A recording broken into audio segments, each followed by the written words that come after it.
how to study the Bible in 2020. Maybe you made like a New Year's resolution to study the Bible this year. It's April. Man, you really missed the boat on that one, didn't you, Benjamin? How to study the Bible in isolation.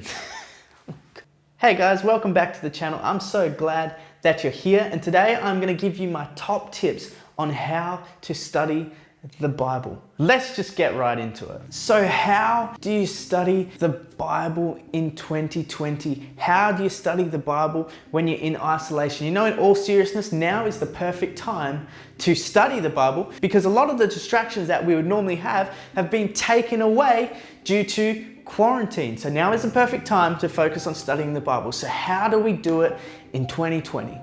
Well, here are my 3 top tips on studying the Bible. So just remember, firstly, before I give you the first tip, the Bible is the Word of God. And so it is like a text message or a letter that God has written to you. So tip number 1 is before you study the Bible, every time you go to open up the Bible, pray. There's 2 reasons that you do this. Number 1 is that you're preparing your own heart to listen to what God is going to speak to you through the Bible. And number 2 is that you are inviting God to speak to you through His Word. So you always want to pray before you study the Bible. Tip number 2, slow down. Slow down, buddy. Slow down. I see so many people rushing to read as much of the Bible as they can every single time that they open it.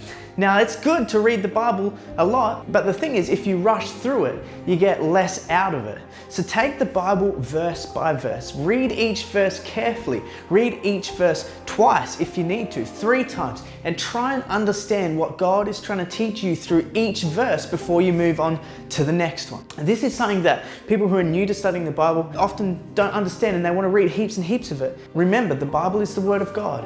He has a message in there for you. So take time to see what that is. Number 3, get yourself a journal and write stuff down. Get yourself one of these. It's just a notepad, and if you have ADHD like me, you'll probably draw stuff all through it like that. But get yourself one of these. It's super cheap. I think this cost me like 90 cents. And write down, so when you're reading each verse, verse by verse, and you think, oh wow, God is trying to tell me something through this verse, write it down. Write it down. And this is so important because number 1, you can go back and look at it in the future, because when you write it down, it helps make it more personal. So write stuff down, and then here's the last thing that you're going to do when you study the Bible. You take the things that you have written down and you pray about them. God, this is what I think you're trying to tell me through the Bible, and then you pray about it. You talk about it with God. But how long should I study for each day in 2020 or in isolation? People ask this question as if a certain time frame will make their Bible studies more effective. The truth is, some Bible study is better than no Bible study at all. You just study the Bible until you know that you have spent time with God. Hope that you enjoyed the video. If you did, please subscribe, and I will see you in the next video.